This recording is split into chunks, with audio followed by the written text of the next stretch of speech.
You want when people Change come, the narrative. yes, to change the narrative of our culture, and that page, sis, Thank you so much. that's it. To God I was be like, glory. wow. With that being said, ladies and gentlemen, you say something about my message. You say it, because you say it better than me. Now you're making me laugh. Like, Yes. yes. How are you, darling? Welcome. to Spotlight Thank Radio. you so much for having me. Of course. I was like, I think for the longest, I was like, yo, I have to get her up here to do an interview. And I was like, yeah, I'm gonna do it. So I was like, I reached out on the limb. And I know if he was on the interview. So you responded right there and then, and I sat right here. I think it was, what was it, two months ago. I sat right here and I actually sent that email out. Wow. Not knowing you were gonna answer. So when you said yes, I was like, oh snap. She's Wow. So welcome. Thank you. First off, I want you to really pronounce your name for everybody to hear it correctly, because people Mushdad. No, I have This is to, because it's something that she probably do deal with. I mean, yeah, I feel like people say my name however they want. I feel like that's an African struggle no matter what. Once you're from a place where your name is not common, you know the vibes. They'll call you whatever they want to call you. But I call myself Mashudat. My mother calls me a different way from my father. Even both my parents say it in different ways. Really? Uh-huh. How does mom say it? My mother be like, Mashudat. And then my father be like, Mashudat. And then like, you know, so I don't know, but I choose to say my name as Mashudat because I feel like that's how I read it, that's how I feel about it. I love the way that sounds. So, but yeah. So what does it mean? It means like to be spiritually strong. It's derived from an Arabic name. The Arabic name is Masood. So when you have an Arabic name, you put an at to make it feminine. So Mashudat. But when you're Nigerian, they say Mashuda. But if you are an Arabic person, they'll say Masood. And then you go back to what does Masood mean? It has a few meanings. One is to be spiritually strong. It's like that impossible prayer, the prayer you pray at like 3 a.m. It also means like wealth. Just like a strong spirit. It's about spirit. It's just a spiritual name. And I appreciate my name. Nobody really has it. It's trademarked. I'm grateful as hell. She got the certified. She got the certified. I'm telling them, I said, no, that was about to be something, man. She's so official. She got the certified check on IG. They knew what they were doing when you gave me that name. They knew. They knew what they was doing. So tell us, like, what got you into making your collection? I can't say just designs, I say collection, because you have crowns, you have necklaces, you did a braided crown, a headpiece one time. You know, I've been following. You know, she hit up Essence Fest last year, if I'm correct. No, I did Essence Fest this year. I did Street Style in New York last year. I had my own little situation. Curl Fest had my own little situation. Afro Punk, I got featured a lot of places with the headpiece that I made. All of this has been a random whirlwind, but in life there is no accidents. So I will say I started off as a makeup artist, dropped out of college, wanted to pursue it, I did it. I've always been really close to photographers, so shout outs to like Island Boy, shout outs to Julian, shout outs to Joker, a lot of people, Oye Darren, all of these photographers always allowed me to do makeup with them side by side, and I think that that's where my creativity really merged from. And then I remember like looking at special effects makeup and being like, yo, this shit is tough, but I've never seen it on black people. Like, I want to see black people look like art, like, yo, I can do this. And Julian, he's an architect, but he's also a photographer, and he's dropped photography all the way. But Julian was like, yo, you know what, come over and we're gonna try something. So we bought like nails from the hardware store. I need to like post that picture up soon again. But I was like 19, and we got nails from the hardware store, and I stuck it all around the person's face and da da da da. Like it looked like a spike look. I'll post it. I'm gonna post it actually. You mean like nails that you would take to the wall? Yeah, like plastic ones. So it was like plastic, like very lightweight nails, and we stuck it all over the face, and then we put flowers behind it and made a black lip on that. It's like, you could do this. This is easy. And I was like, Okay. And it was an exercise, and I think creativity is the same way you have to have muscle memory. It's the same thing. And from there, I started kind of dabbling into like being creative with like photographers and being able to be like, you know, use my imagination. I've always been a very serious tomboy, and I think like, you know, cutting my hair, going bald, that's when I was like, okay, I gotta do makeup because I look like a little boy. And what else? And it just grew from there. It started evolving from there. I was working at like counters. I worked at MAC. I worked at Benefit. I have my aesthetics license, so I was doing brows. I worked at a brow bar, Honey Cosmetics. I did my runarounds. I had customers. I used to do a lot of makeup in Brooklyn. A lot for like, you know, people, more Nigerians than anything like in the African community. And it just kept growing. Like, it just kept growing. And like, I was like at a point where I really wanted to do a lot of ideas, and a lot of people wasn't letting me. And like I said, Julian's also an architect, so he didn't have time for like to really, yeah. But he definitely was the gateway drug. Like, he was the opening for me to know that I could do more than just makeup. But nobody was fucking with it, and I was really like feeling down because I went to special effects school. And I remember going to special effects school and feeling like, yo, first of all, I was like one of the only black girls there. Second of all, I wasn't happy while I was there. And I kept feeling like, yo, I could be doing more. I want to see black people creating, and like when you would try to get signed by agencies, they'd be like, oh, your portfolio is not diverse enough. But it's like, I worked at counters that taught me how to do all races, all shapes, all form. But why is it, I'm a black woman, I come from Brooklyn, I live in Flatbush, all I see is me. So this is what the fuck I gotta give you, and this is who I am. And you know, and Island Boy, I don't know if y'all guys ever seen Island Boy's photography, but majority of the work that I have on my page is he's a photographer. And he was just like, yeah, you know, me too. He's a Spanish dude, but he's very pro-black. And he was like, yo, you know what, if you come to the studio every day, let's create stuff and like do it, just don't quit. Because I wanted to quit. I was about to quit. And we started the paint series, and like literally went viral the next week. It was like insane, and every day we just kept going and kept going, and it was like I never felt so free before. So I went from doing like the paint series, then I was like, yo, I want to make a gown. The paint series is the one with Erica Hart with the breast cancer survivor with her. That's when I think that's when people started learning about that's when actually, you know, when what was your first piece that people really started to notice? The sunflower. I think because sunflower came first. We did Danielle's project first, and everybody was like, what? Oh, this is amazing. And it had dropped. It was like synchronization because it dropped while Solange's album first came out, like Don't Touch My Hair. And he has this big fro with like, you know, sunflowers and yellow paint. And it was just like, some things I just really feel like are divine. And that situation was completely divine. And I was shocked. And I couldn't understand what was a big deal, because I felt like this is who we are. This is regular shit. Like in my mind, this is like I daydream of people looking like goddess, or I daydream a lot. I'm a daydreamer, like I'm a hardcore daydreamer. And I think the best part about everything is actually manifesting my ideas. And I just feel really, really grateful that people love what I'm doing, because art is an option, art is a choice, art is an opinion.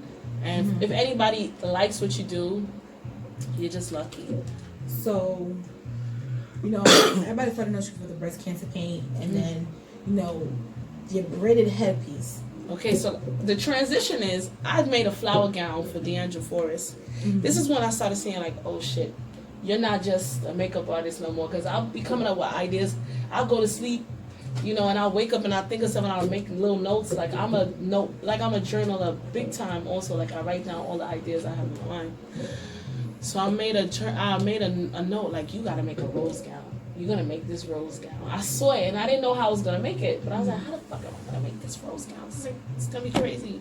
And I stood up like with a really bad flu for 3 days straight, and I got like a maxi dress, and I like sewed like a mermaid piece to the bottom of it, and made like a bustier out of the bra. I'll show you guys a picture after. And I did it for Deandra Forrest. So Deandra Forrest is an albino model. I don't know if you guys ever heard of her, but she got blacklisted out of like Fashion Week because she was breastfeeding Rain, her daughter, during the fashion show. I think it was like, I don't want to say the wrong. I don't want to say the wrong big brand name, but it was like a huge big brand that blacklisted her. She was like screwed. And I was like, yo, the daydream, I saw her face. So I was like, Island Boy, because Island Boy already was connected with everybody before I came into the picture. Island Boy, we need to make some connections over here. I got some pictures for you. So I was like, yo, can you reach out to her? Like, you know, can you tell her I want to do some creative stuff on her? And she did, and she was open to it, and she came, and I put her in the gown, and it looked exactly like what with you her saw. breast. It was even it overpowered what I thought I saw, because I didn't see her breastfeeding her daughter. I didn't see her breastfeeding Rain in my dream or vision. So I just knew that I had to make a rose gown. But she's very motherly to the point that she brings Rain and Rocky everywhere. Like, you know the vibes. When you see her family. And so I was like, damn, I have a flu. Like, I was so frustrated. I was actually frustrated because I didn't want to be sick on somebody's child. I love kids, even though I don't have any of my own. Like, I'm very family oriented. So I was like, oh my God, she brought her daughter, and I've been up 2 days with a fucking flu. Like, I'm gonna get this little kid sick. So I was actually anxious that Rain was there. But a choker that I made for Deandra is what we ended up putting on her daughter's head, and then she breastfed her, and it went like that. And then the next day I got a call from Yahoo like, oh, we heard that you were behind this amazing concept to clap back at Fashion Week people for blacklisting Deandra. And I was like, what? I didn't even know she was like black. I didn't know anything about her personal life. So I was like, oh shit, like, this thing is getting more real and more real. Did you expect the outcome of that? I never expected, no. I need y'all to understand. I thought I was just going to be some girl in Brooklyn doing everybody makeup. You know, like, okay, yeah, everybody's party. I didn't have these expectations for my life. I always knew that I was going to be something, but I never even trusted my creative spirit like this before. Why not? So, because of when you have African parents, you know the vibes. They don't, I got kicked out of school for doing, if you ain't one of those, you gotta go. Teacher, doctor, lawyer. I can't even say lawyer because I don't want that sometimes. Engineer. Can't be nothing cosmetology. Yeah, that's not it. You understand? So I went through a lot. lot. So this whole journey is also a one of self-finding also. Yeah, it's like really big on self-finding because I have to be comfortable in my skin because I'm mentally changing the way I carry myself. I'm carrying myself to appreciate my creative ideas, to understand that they're life-changing. I went back to college anyways, and while I was back in school, this girl followed my page and she was like, oh shoot, you did the thing for Erica Hart, like. And I didn't even know the girl had breast cancer. The girl was like, she wasn't even 20 yet. And she was saying like that picture made her feel comfortable in her body. And that shit blew my mind. Like, we're not doing small things. When you actually live in your full purpose, everybody else gets to live in theirs too. So I just started changing the way I carried myself, how I view myself, because I'm powerful, but when you're always told you're not, you don't see it. Yeah. So I've been mentally training my mind to love what I am and what I do. So your braided piece of I can never say She's beautiful. She's gorgeous for Afro-Latina. That headpiece, when you did it, did you intentionally make it for her or you just happened to I have a question. How did you make that? Like, you just really took braided hair and just really just wrapped it? No. No, if you see this picture, it's not wrapped. It's literally a headpiece. They're headpieces. They take a lot of energy and time to make. I call them a big old doobie because look at me. A doobie. Yeah. It's that was like a daydream too. I seen the first time I seen it. It was like God always shows me like a little pop right before I wake up. It would be like, and then I make sure I write it down. Whatever I see, like it's just a little eye open thing that happens to me right before I wake up. So I seen it, but it wasn't on her first. I did it on other people first. But Amara saw it, and then she liked it. And she was like, I want to do that too. Because I've done it before. I did it for her after, but she used like a headpiece that I had already made. Wow. Okay, so this wasn't like a custom. So this one, no, it was, okay, so the best thing about, and which was like, this was why this whole thing is a journey to me, because I think the best thing about being in the studio is I could cut the back of the fucking headpiece. And you're not going to see that I cut it. That's true. But when I'm now that I'm a a headpiece maker, like an actual headpiece maker, like it's been a different journey for me altogether because I gotta measure your head, I gotta figure it out, I gotta make it like product ready. It's been a different kind of journey. So I feel like I said, this whole brand thing from back to now, I'm learning more and more about myself. I'm challenging my mind more creatively. How can I make this ready to wear? And that it's durable, that it won't break, that it won't overheat, that there's, space, like, hats have holes in it so that your head don't sweat. Shit like that. It's really, this thing has been like a real journey. Like, it's a journey in so many different ways and dimensions. So I feel like I'm still You're still learning. Yeah, every step of this, because I'm only I only knew that I wanted to make a jewelry and a headpiece line because I spent a month in I went to South Africa, I went to Ghana, I went to Nigeria, I went to Paris. Whole month of January I did not stay in America. I came back mid-February or some shit like that. But when I went to South Africa, and I saw how much people were suffering, and I saw how far $30 could go. I fed so many homeless people in one day with $30, and that shit messed with my head so bad. And I was like, yo, what can I do to make a real difference in my lifetime? Because it's people who want to work so bad in the other side of the world, and then there's people here that don't want them. You know what I'm saying? And I was I say it for you. Silver spoon. And I was just feeling heavy. Like, when I went to South Africa, I actually came home for my mother was like, come home for 2 days before you go to Nigeria. Like, don't just go to another country like that. I came home crying. Like, I came to the airport just crying so much because, there was a lot of people on serious drugs. They don't got shit to do. And you know what I'm saying? Like, we could easily start creating jobs or creating, things for people to live for, to have purpose for, to have the finance to do better things for themselves. Because they don't have that option. Because people don't have these options. So I knew that by the time I left South Africa, I was praying and fasting the whole trip. And I knew that I needed to start this business for multiple reasons. For myself, for people that were going to eventually work for me. I don't know them yet, but I know that I want to change their lives. Claim it. And I know that, better things are coming. And I just knew that I needed to make this headpiece line and this jewelry line because there's lives that need to be changed from my ideas. Because if somebody could feel more comfortable about their breast cancer situation by a photo, then what can I do if I really live my fullest potential? So I knew that it was time to start my jewelry line. So that's where I am with it. And I'm really grateful because for somebody who just started a jewelry line in March, Ciara, Spice, Yandy. Speaking of Spice, let me tell you something. Have you seen the picture of Talk about Spice? blessing. Yes, I have. It's Talk a blessing. about blessing. It's a blessing. It's a blessing. That headpiece for Spice, it gave me complete life. I made that week randomly the night before. I just want to put it on my head like this. So just to piggyback off that, with your headpieces, right? On average, how long does it typically take you to come? Like, because you said, sometimes you get a pop. How much does it cost? So for example, Spices wasn't a pop. I just knew that it's weird. Like, I know that I respect that I'm a spiritual being. I've learned to respect my spirit. Like, my spirit was like, if you lay down tonight, you're not gonna do you're gonna miss the ball on something. And I didn't know what I was missing a ball on, but my spirit was just not letting me lay down. And I stayed up that whole night. So like Spices, for example, the one that she wore, I just stayed up that whole entire night. That whole entire night, I didn't go to sleep until like 7 a.m. the next day. Ooh. And the headpiece was done. And I was like, that's your headpiece. When she asked me, because she was going to do a Regal Ball event that my homeboy, shout out to Duke, he always bring all the Afrobeat artists. Plug in. Yeah, These friends, look here, we're like the head guy said, new best friend.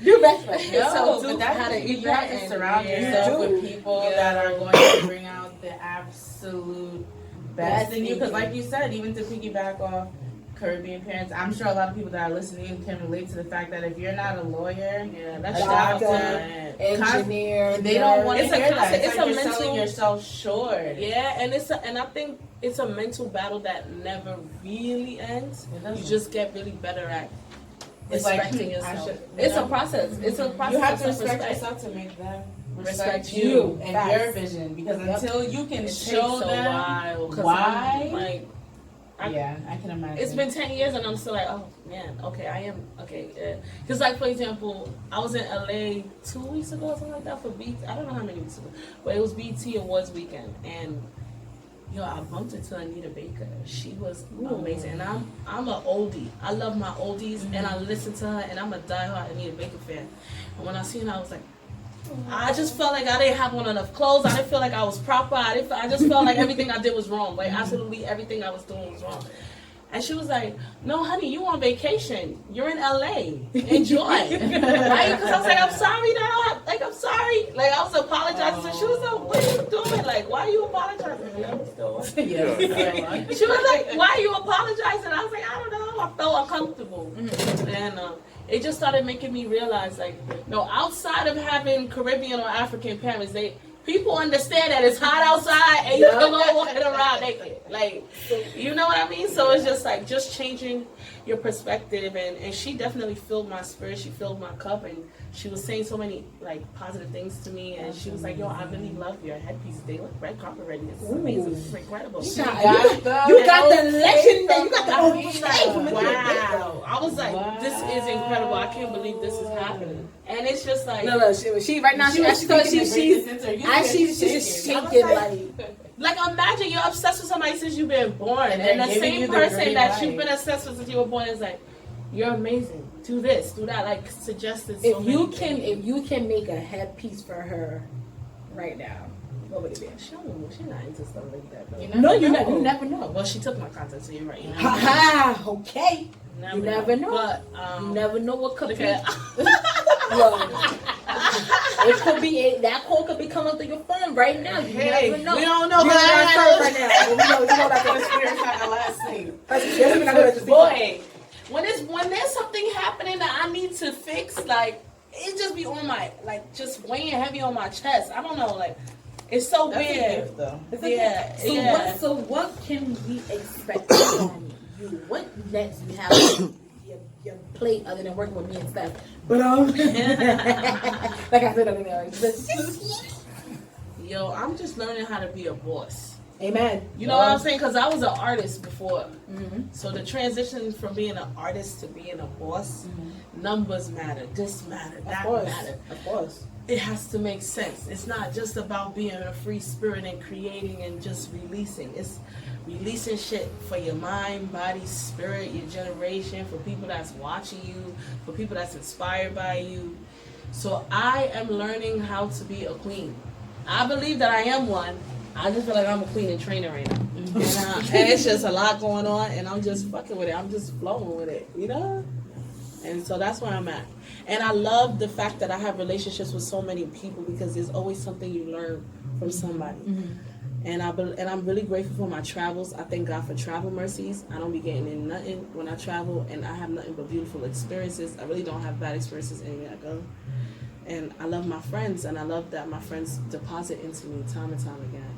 And for example, like I remember I was like in Haiti and I was so stressed out about my shipments and things like because shipment, like I don't care what nobody says, that shit is such a drag. I want everybody to have a piece of me. I want everybody to have my pieces.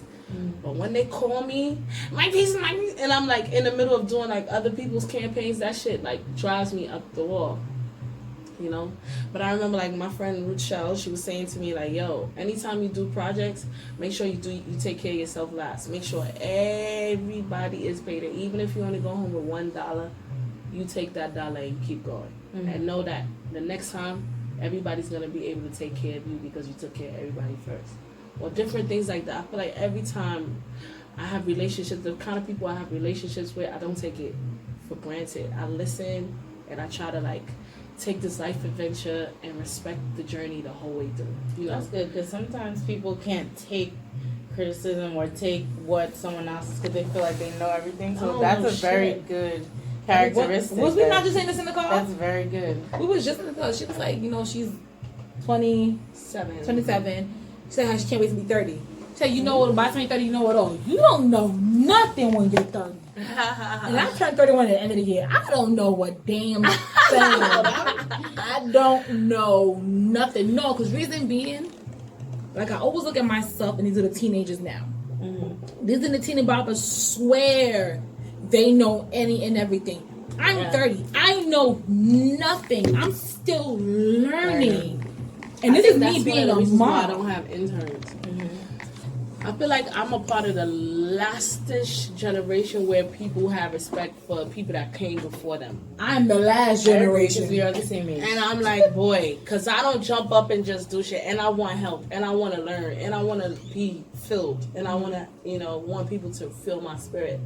I never was like, yo, I got this, And so it's hard because when you try to get interns and stuff like that, like the younger generation, they feel like they got this. They don't need. And I really need them. I need them, and I think they need me. But sometimes it's just I don't like stress. Like I'm so diet stress. I get rid of anything that give me a fucking headache because I'm doing a lot by myself. I don't like teeny boppers because when I'm set up as teeny boppers, I just want in the face. They think they know it all. I'm like, yo, if only you understood the generation I came from, the level of respect. I'm 30.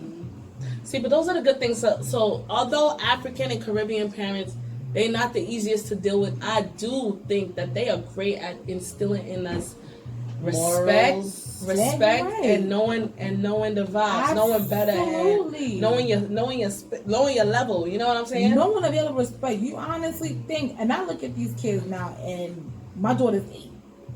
I keep telling her, she's like, but mommy, I want to do this. I said, don't let me say something. When I was your age, I could not tell my mother what I want to do. First of all, when I was your daughter's age, I didn't know what a cell phone was. Thank you.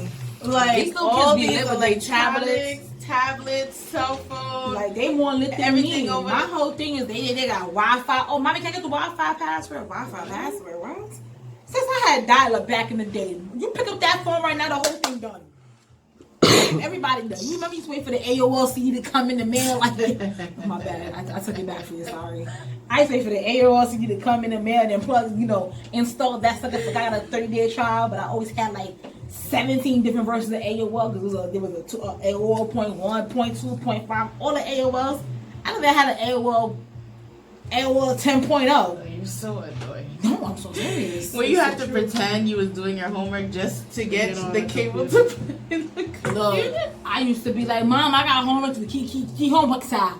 Yeah. Like I have a project. It's gonna take a few hours. We used to be on AIM, all that, and the moment they pick up the phone, it was a wrap. Period. Like it just couldn't. But where the hell did Sauvage go? Damn Sauvage, man. He'll be right back. So tell us, what can we expect from you? Like, what are you working on now? I think the best thing you can expect from me is self-development. Because everything I've been doing is just a development of self, and everybody's just been along the journey. I have not ever did anything that was like, this is how I'm doing it, or that's how I'm doing it. It's just been self-development. Like, okay, I want to do this. This makes me happy. And then it just made other people happy. So I'm never, I think the biggest thing I always want people to understand is that I never did this knowing that, this is the formula, this is how to get on, this is how to make black people fuck with you. I'm just being myself. And the only thing I'm praying to God is that this black movement isn't a trend, because if you watch history, it goes up, it goes down, it goes up, it goes down. They came out with Roots, there was a civil rights movement, and then it got fuzzy. Then Spike Lee is in the 90s, and then it got fuzzy, and then now we're here right now. It's Wakanda Forever, and I know that regardless of the fact, even if it's a trend, you still live forever, and there's still things to be respected and honored. But I think that's my only thing that I'm definitely putting in prayer. Like, God, don't let these phases just be quick ones. Let this be a real life, a real life changing situation.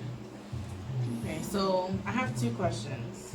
What would you say to a young woman, no matter whichever race she is, if, like you said, you would love to work with interns, but with the whole respect issue and a lot of them feeling like they know, boundaries, like what advice would you give if, a young girl came to you asking, like, this is what I think, this is what I want to do, and she wants just your advice, where to start, how? Just say do it. Just do it. I didn't have a mentor. at the moment, I think I still don't have like because I don't know anybody. I truly myself, I don't have anybody around me that I know who does exactly what I do. So I have different variations of like mentors because I'm like, I feel like I'm multifaceted. So like, I feel like everybody's my mentor. I feel like everyone is my mentor. So I don't really know how to express it. I just think in a particular criteria of your life, somebody could just give you that advice that you need, and somebody could just fill your cup. So I don't know how to really answer that question for you. Because, for example, one of my homeboys, Afrobeat, he sing that song Joanna. Randomly, 2 nights ago, we was on the phone, and he was just talking to me like, yo, you need to do this, and you need to do that, and you need to do it. And he was just lining it up straight to my face. And I was like, yeah, you know, you're right. But this is more about, we were talking about me being signed or me having management and things like that. And he's like, yo, don't be too hard on yourself if you know, about management situations you were in before, because, like, look how long it took me to get a deal. And I was just like, okay, so he doesn't make art. He's not a creative director, but he's been in the process of creating and knowing that he needed to be managed, or he needed to be signed, or he needed to have proper distribution, and he needed it to make sense. And the advice that he gave me was like, yo, they have to understand your vision. If a person doesn't understand your vision, it don't matter what they bring to the table. It just needs to be done. Right. And I was just like, I needed to hear that. As a makeup creative director and jewelry making ass girl, I needed to hear that from Afro. And so that's why I'm saying, like, I believe that sometimes we give ourselves rules and regulations, and in this life there is none. It's just whoever's the most creative at making you feel like what they're doing is right gets their way. I just need to do one favor. Yes. I need you to shout out my friend Beanie LaBelle. She is at, no, I'm so serious. Hi, Beanie LaBelle. When I posted your flyer, she was like, oh shit, she's coming to your show? Like, yeah. Hey, She's like, Beanie sis. wait, no, she's like, oh my god, stop playing, I love her. I'm like, yeah, I know. Love you too. She's You're like, amazing. Thank you so much. and for your support. she told me, she's like, Thank I'm God going for to be your at the show. life. She should be listening, because I know she's Hey, at work or at girl. home. But Even if can't you say ain't I do listening, go back and listen to Right, it later. you'll see the it live sure video. definitely You'll can. see It's not it. gonna be on YouTube somewhere. But before you get out of here, you ain't going anywhere. But before you get out of here, any quick shout outs you want to do before you walk out of here? Please give the people your social media handle that they can find you, all that good stuff. Okay, you can find me by my name. My name is MOSHOODAT, and that is my website, and that is me. And if you write that, I'll pop up. I'm on Google pretty quickly to find me. Thank you to everybody who's just been along this journey with me. I'm just really, really appreciative. I'm really grateful. I want to thank you guys for having me, because I'm a visual artist. So to be able to, be on, speaking to you guys, it's really cool, because you can't hear my creativity. You're only seeing it. So just to be able to express what I had to do or what I bring to the table, is something I'm super grateful for. And yeah, that's what I said.